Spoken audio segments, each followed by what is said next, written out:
అందరికీ నమస్కారం. ఈరోజు మీ అందరికీ నేను వినిపించబోయే కథ అత్తా కోడళ్ళు.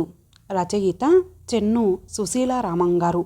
ఇక కథలోకి వెళితే, సుబ్బరత్నం సుబ్బారావు మధ్యాహ్నం భోజనం కానిచ్చి విశ్రాంతిగా మంచం మీద నడుం వాల్చారు. ఏవండి, చిన్న కోడలి చేతి వంట ఎలా ఉందంటారు? Not bad. ఎప్పుడూ నీ చేతి వంటలే కాకుండా ఇలా మధ్య మధ్యన కోడళ్ళ చేతి వంటలు రుచి చూస్తుంటే వెరైటీగా ఉంటుంది. ఏమిటి చంటిది ఏడుస్తోంది? విమల ఏం చేస్తోంది? నువ్వెళ్ళి చూడకూడదటే రత్నం. కూడదు. ఎందుకంటారా? కోడలు రేపు అబ్బాయి ఉద్యోగం చేసే దగ్గరికి వెళ్ళిందనుకోండి, అక్కడ ఆ పసిదాన్ని చూసుకోవాల్సింది తల్లే కదా. దాని తాలూకు ట్రైనింగ్ ఏదో నేను ఇక్కడే ఇస్తున్నాను, తెలిసిందా అన్నట్టు చెప్పడం మరిచాను. పెద్దాడి దగ్గర నుండి లెటర్ వచ్చింది. వాడికేదో ట్రైనింగ్ ఉందంట, బెంగళూరు వెళ్తున్నాడట. రావడానికి 4 నెలలు పడుతుందట. అలాగా, మంచిదే. ట్రైనింగ్ అయి వస్తే వాడికి జీతము పెరుగుతుంది, ప్రమోషను వస్తుంది. శుభం. ఇంతకీ నేను చెప్పొచ్చేదేంటంటే, సాయంత్రం మీరు అలా బజార్ దాకా వెళ్ళి పెద్దాడికి ఫోన్ చేసి రండి.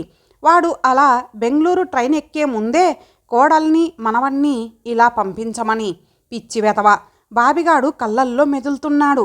2 రోజులుగా వాడే కల్లోకొస్తున్నాడని చెప్పండి. సరే, అలాగే, ఫోన్ చేస్తాలే. ఏంటి, నే చెప్పినట్టు పెద్దాడికి ఫోన్ చేసొచ్చారా? కోడల్ని ఇక్కడికి ఎప్పుడు పంపిస్తున్నాడట? బయటకెళ్ళి వచ్చిన భర్తనడిగింది రత్నం. ఫోన్ చేసే వస్తున్నాను. మొగుడు బెంగళూరులో ఉన్న 4 నెలలు కోడలు పుట్టింటికెళ్ళి కంప్యూటర్ కోర్స్ ఏదో నేర్చుకుందాము అనుకుంటుందంట. అలాగా, అదో వంకగావును. ఆవిడగారు పుట్టింట్లో తిష్ట వేసుకొని కూర్చోడానికి. ఇంతకీ పెళ్ళాన్ని ఎప్పుడు పంపిస్తానన్నాడు కమలాకరం? అసహనంగా అడిగింది రత్నం. ఉండవే, ఒక్కోటి చెప్పుకొస్తున్నాగా. మీ అమ్మకు బాబికాన్ని చూడాలని ఉంది. ముందు కోడల్ని ఇక్కడికే పంపించు. అంతగా అయితే ఇక్కడ 4 రోజులు ఉన్నాక పుట్టింటికి వెళ్తుందిలే అన్నాను. సరే, వచ్చే ఆదివారం కోడలను అక్కడ బండెక్కిస్తాను అన్నాడు. ఇక్కడ నన్ను స్టేషన్కి వెళ్ళి రిసీవ్ చేసుకోమన్నాడు. ఆ రోజు కమల వచ్చింది. తోటి కోడల్ని చూసిన చిన్న కోడలు విమల ముఖం వికసించింది. అక్క, బావున్నావా? బాబీ ఎలా ఉన్నావు నాన్న? ఆప్యాయంగా పలకరించింది విమల. కాళ్ళు చేతులు కడుక్కొచ్చి విమల చంకలో ఉన్న పసిదాన్ని అందుకుంది కమల. ఏంటి విమల, చిన్ను ఇలాగైపోయింది? నెల పిల్లప్పుడు చూస్తే ఎంతో బొద్దుగా ముద్దుగా ఉంది. ఇప్పుడు 5వ నెల నడుస్తోంది కదూ. ఏంటి, హైదరాబాద్ నీళ్లు పడలేదా దీనికి? ఇంతకీ హైదరాబాద్ నుండి నువ్వెప్పుడొచ్చావు? నేనా? అసలు నేను ఇంకా హైదరాబాద్ వెళ్ళందే. ఏంటర్రా, తోటికోడళ్ళిద్దరూ పెరట్లోనే మీటింగు పెట్టేసుకున్నారు. ఇలా హాల్లోకొచ్చి మాట్లాడితే మేము వింటాం కదా. ఒరే బాబీ, ఇలా రారా అంటూ మనవన్ని దగ్గరకు పిలిచింది సుబ్బరత్నం. ఇంతలో విమల వంటగదిలోకెళ్ళి వడ్డన కార్యక్రమంలో పడింది. తోటి కోడలికి సాయంగా కమల వెళ్ళింది. కమల వచ్చిన మర్నాడే అత్తగారు రత్నం హడావుడిగా కోడలి దగ్గరకొచ్చి, కమల, బాబిగాన్ని తయారు చేయి. ఈరోజు చాలా మంచి రోజు. వాణ్ణి గుడికి తీసుకెళ్ళి శాస్త్రులు గారితో అక్షరాభ్యాసం చేయించి అట్నుండి బడిలో కూర్చోబెట్టి వస్తాను.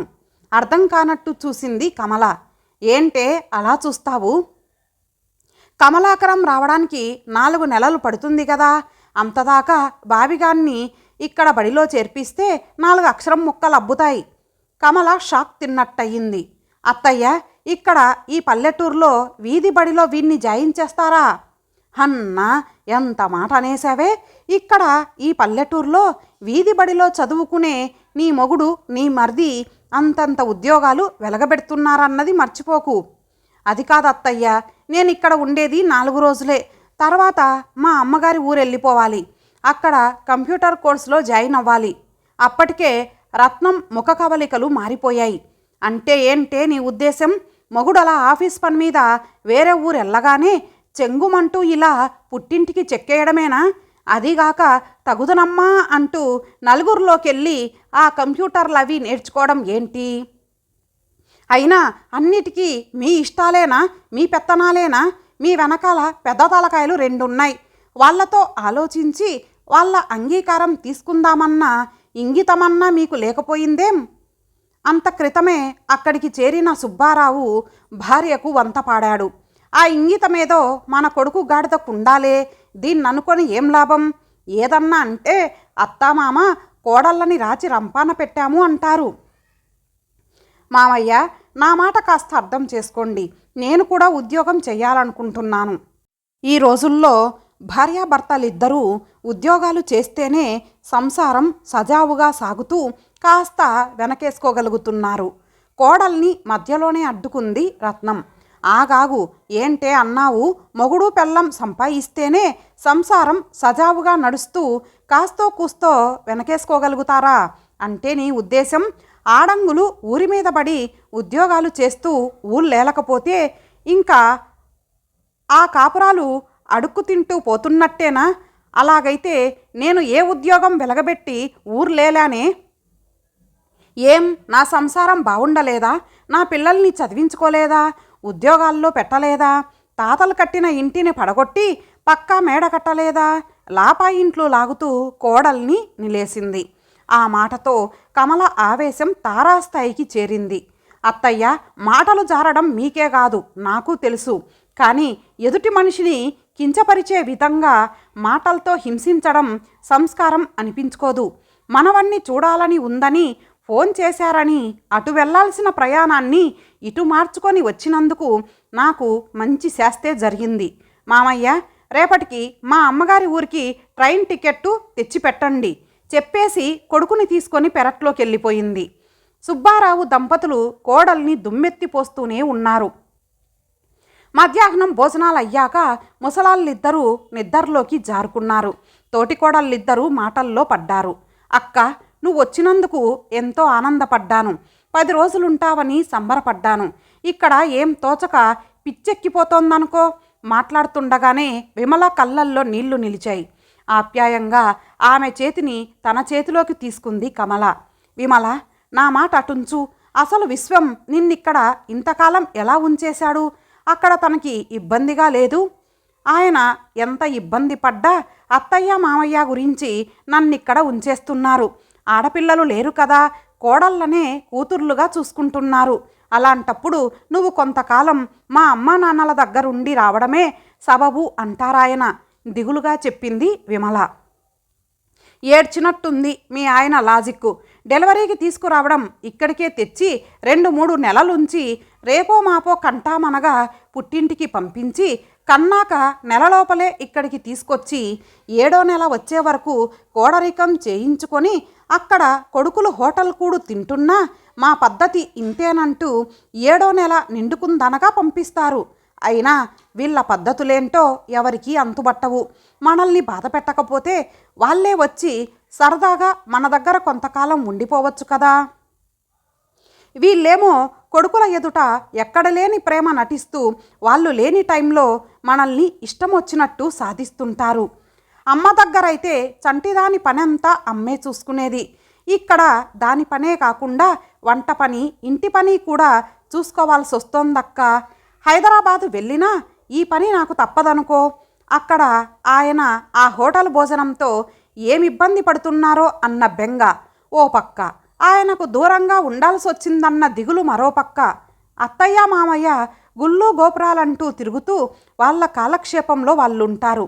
నాకేమో రోజులు గడవక పిచ్చి ఎక్కేలా ఉంటోంది. తన గోడు వెళ్ళబోసుకుంది విమల. మరి ఇంతకాలం నువ్వు అన్నీ వివరంగా విశ్వానికి లెటర్ రాసి వచ్చి నిన్నిక్కడి నుంచి తీసుకుపొమ్మని చెప్పలేదా? అక్క, ఆ ముచ్చట అయ్యింది. నే రాసిన లెటర్ని భద్రంగా తండ్రికి పంపించారాయన. అది ఇక్కడికి చేరిన రోజు ఎంతగా గొడవ సృష్టించారో వీళ్ళు. చెయ్యెత్తి కొట్టలేదు కానీ ఇంకా జీవితంలో ఆయనకే విధమైన ఉత్తరాలు రాయకూడదు అనేంత విరక్తి పుట్టేటట్టు సూటిపోటి మాటలతో నానాహింస పెట్టేశారు. కళ్ళంట నీళ్లు కారుతున్నా తుడుచుకోవడం మర్చిపోయి మనసులోని బాధనంతా వెళ్ళబోసుకుంది విమల. Vimala, don't worry. వీళ్ళెలాగూ ఈ జన్మకి మారరు. ఇంకా మన మొగుళ్ళ బుద్ధులు కూడా అంత త్వరగా దారిలో పడవు గాని మనమే మన బుద్ధులకు పదును పెట్టి ఉపయోగించుకోవాలి సాలోచనగా అంది కమల. అంటే ఏం చెయ్యాలి అక్క? అదంత తేలికైన పని అంటావా? అదే అత్తమామల్ని భర్తల్ని బెదిరించి మనం గెలవగలమా? బెదురుగా చూసింది విమల. అబ్బా విమల, అన్నిటికీ ఎందుకు భయపడతావు? మొదటగా నువ్వు నీ మనసులోంచి భయాన్ని వెళ్ళగొట్టు. రేపే మనం మన అమ్మగారిండ్లకు వెళ్ళిపోదాం. నా కోసం మా ఆయన, నీ కోసం మీ ఆయన వచ్చేంతవరకు మనం అక్కడే ఉందాం. షాక్ తిన్నట్టు చూసింది విమల. అమ్మో ఏంటక్క ఇలాగంటున్నావు? మనం అలా చేస్తే ఆనక ఎటుపోయి ఎటొచ్చినా చిలికి చిలికి గాలివానయ్యి కాపురానికి నీళ్ళొదులుకోవాల్సి వస్తుందేమో. విమల, కాపురం గురించి నువ్వు ఎలాంటి శంకలు పెట్టుకోకు. అంతలా తుమ్మితే ఊడిపోయే ముక్కులాంటి కాపురాన్ని పట్టుకొని ఎంతకాలమని వేలాడుతూ కూర్చుంటాం? అయినా మనకే గాని మన మొగుళ్లకు మన అవసరం లేదంటావా? అంత కాని పనేం చేయడం లేదే మనం. ఎప్పుడో ఒకప్పుడు ఈ సమస్యకి ఫుల్ స్టాప్ పెట్టక తప్పదు. ఇక ముందు ఎప్పుడైనా మనం ఇక్కడికి రావాలంటే మన హస్బెండ్స్తోనే వద్దాం. అంతేగాని విడిగా ఒకళ్ళం వచ్చి నెలల తరబడి ఉండేది జరగని పనని ఖచ్చితంగా చెప్పేద్దాం. చూడు విమల, అంతగా నీకు ఇష్టం లేదంటే నువ్విక్కడే పడుండు, నేను పోతాను నిష్కర్షగా చెప్పేసింది కమల. అక్క, నీతో బాటే నేను. నన్ను వేరు చెయ్యకు.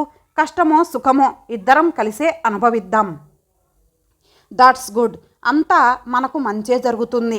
నువ్వు నిశ్చింతగా ఉండు. తోటికోడలికి ధైర్యం చెప్పింది కమల. తోటికోడళ్ళిద్దరూ ఓ నిర్ణయానికి వచ్చి ఆ రాత్రి పడుకున్నారు. సగం రాత్రప్పుడు అత్తగారి గొంతు గట్టిగా ఏడుపు వినిపించడంతో ఉలిక్కిపడి లేచి గాబరాగా వెళ్ళారు కమల, విమల. బాత్రూంలో కాలు జారి పడిపోయి ఉంది సుబ్బరత్నం. కోడళ్ళిద్దరూ కలిసి ఆమెను పైకి లేవబోయారు. కానీ ఆమె కాలు ఫ్రాక్చర్ అవడం వల్ల కాస్త కూడా పైకి లేవలేకపోయింది.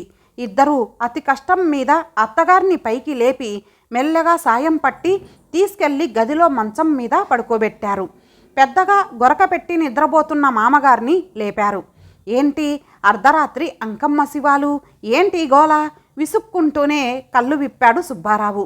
మీకు గోలగానే ఉంటుంది. బాత్రూంలో కాలు జారిపడి నేనేడుస్తున్నాను. అయ్యో నా కాలు విరిగినట్టుంది. సుబ్బరత్నం బాధపడిపోతోంది.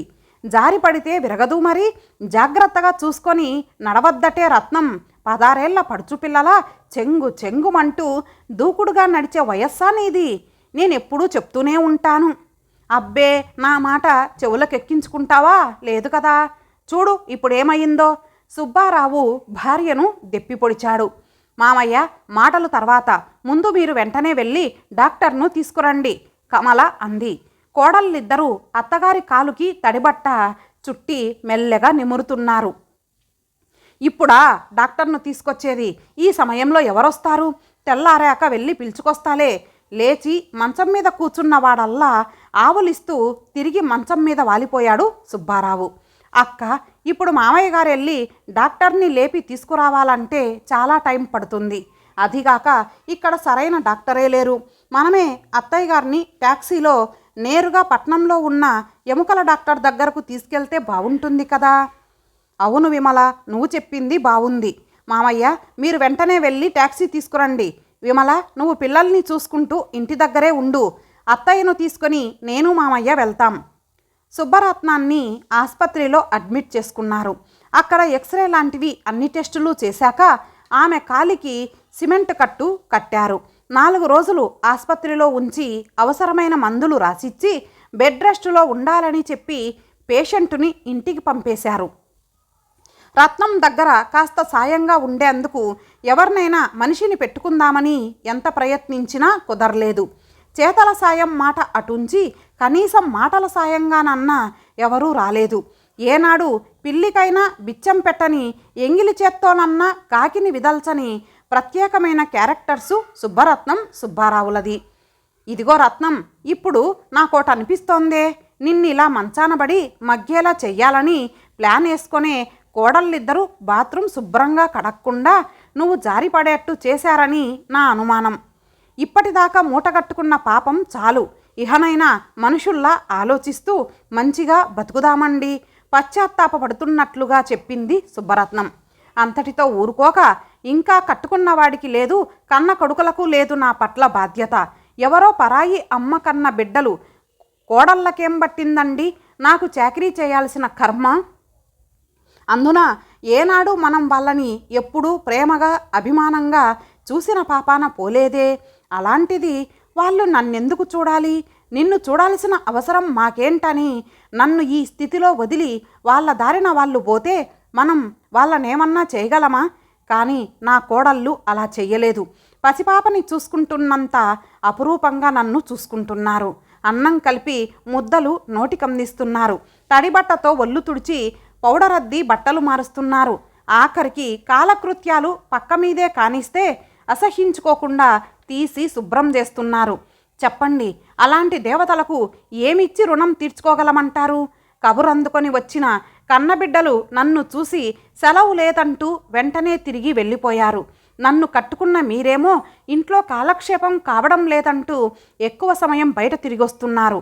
పెద్ద కోడలు తల్లికి బాగుండలేదని వెంటనే పుట్టింటికెళ్ళాలని, అక్కడే 4 నెలలు ఉండి కంప్యూటర్ కోర్సు నేర్చుకోవాలని అంతగా మనతో వాదించిన పిల్ల ఇప్పుడు నన్ను ఈ స్థితిలో వదిలి ఎక్కడికి వెళ్ళనంటోంది. నాకు పూర్తిగా తగ్గాకే వెళ్ళి వాళ్ళమ్మను చూస్తానంటోంది. అక్కడ వాళ్ళమ్మను చూసుకోవడానికి తన వదినలు ఉన్నారంది. చూడండి మన కోడళ్ళు ఎలాంటి వాళ్ళో. నిజంగా మనకు ఆడపిల్లలు ఉన్నా ఇంత బాగా ఆలనా పాలనా చూసేవాళ్ళంటారా?